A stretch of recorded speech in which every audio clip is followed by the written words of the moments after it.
A long time ago in Ekpon, a small village in Esan land, there lived a young woman named Akugbe. Akugbe was different from other women in the village. She was the fattest girl anyone had ever seen, and she struggled with body odor that made people keep their distance. The villager often whispered behind her back, and children sometimes made fun of her. But Akugbe didn't let this break her spirit. She was kind-hearted, always ready to help anyone in need, and her laughter was as loud as the sound of a village drum. On the other side of the village lived a man named Odion. He was the chief priest and an expert herbalist, known for his wisdom and his good looks. His skin was smooth like freshly oiled mahogany, and his voice was deep and commanding. Women in the village admired him, and many hoped to catch his eyes. But Odion remained focused on his work. His duty was to serve the gods and the people of Ekpon, and he believed love would come only when the gods willed it. One day, Akugbe went to the village stream to fetch water. As she approached, she saw Odion sitting under a palm tree nearby, grinding herbs in a wooden mortar.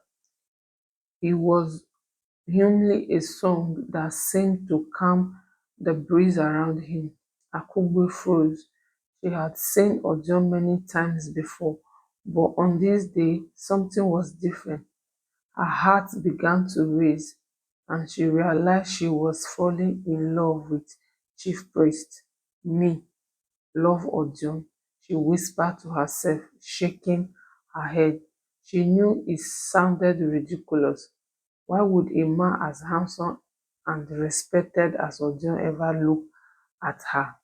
Still, the feeling in her heart refused to leave.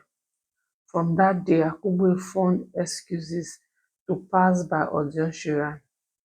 She would bring gifts of fruit or groundnut, pretending they were offerings to the gods. But deep down, she hoped Odion would notice her. She even started using herbs to make her body odor, though the villagers still kept their distance. One night, Odion had a strange dream. He saw a large ikeme tree standing alone in the middle of a vast field.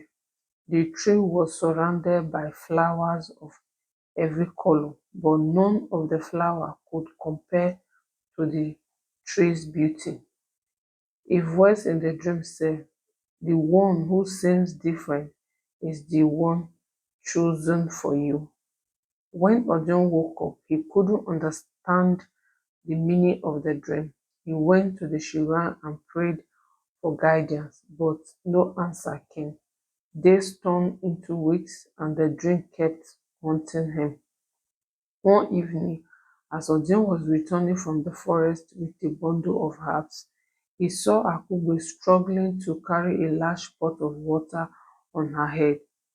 Her round face was covered with sweat, and her breath came in short gasps.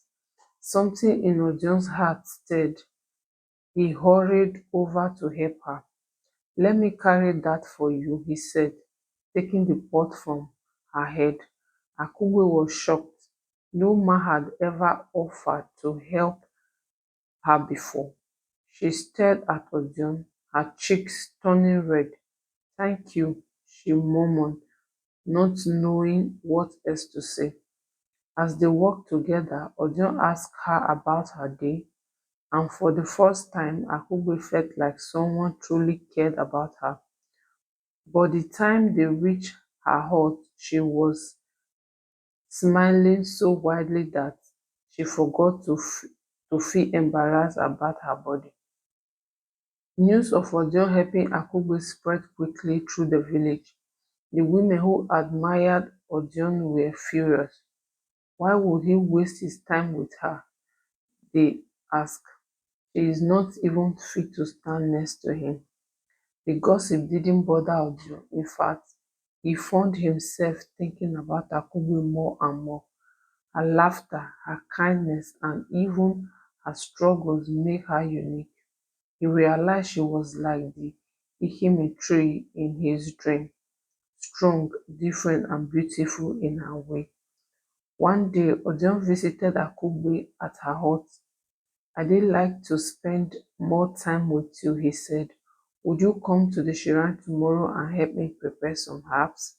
Akugbe's eyes widened. "Me? Help you?"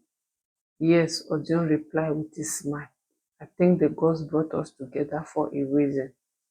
From that day, Akugbe began spending her afternoon at the shrine, helping Odion grind herbs, prepare medicine, and even clean the shrine. The villagers were shocked. Some tried to convince Odion to send her away, but he refused. "The gods sees the heart, not the body," he told them. "Akugbe has a heart purer than most of you." As Akugbe and Odion worked together, their bond grew stronger. Odion taught her about herbs and healing, and Akugbe shared her dreams and fear with him. She told him about the pain of being mocked by the villagers, and he told her about his dream of the Ikeme tree.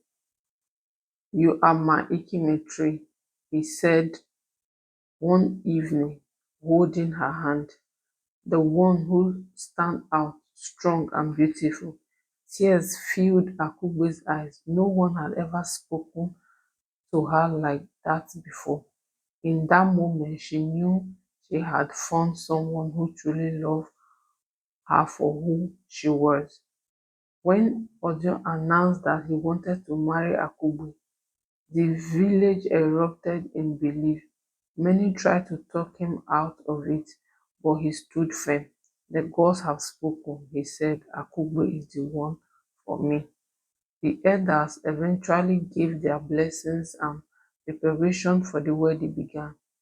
On the day of the ceremony, Akugbe wore a flowing um, Esan dress decorated with beads, and her smile lighted up the entire village square. Odion looked at her as if she was the only woman in the world. During the ceremony, Odion addressed the crowd. "Let this marriage remind us that beauty is not just what we see with our eyes. True beauty comes from within. Akugbe is my heart, my strength, and my joy." The villagers, moved by his words, began to see Akugbe in a new light. They realized how kind and selfless she had always been, and they celebrated the couple with singing, dancing, and feasting. After their marriage, Akugbe and Odion continued to serve the village together. Akugbe became an expert in herb medicine, and people came to respect her for her knowledge and generosity. The children who once mocked her now ran to her to help when they were sick or hurt. Though life wasn't always easy, Akugbe and Odion faced every challenge together, their love growing stronger with each passing day. They proved that true love doesn't depend on appearance or status. It is about finding someone who sees the beauty in your soul.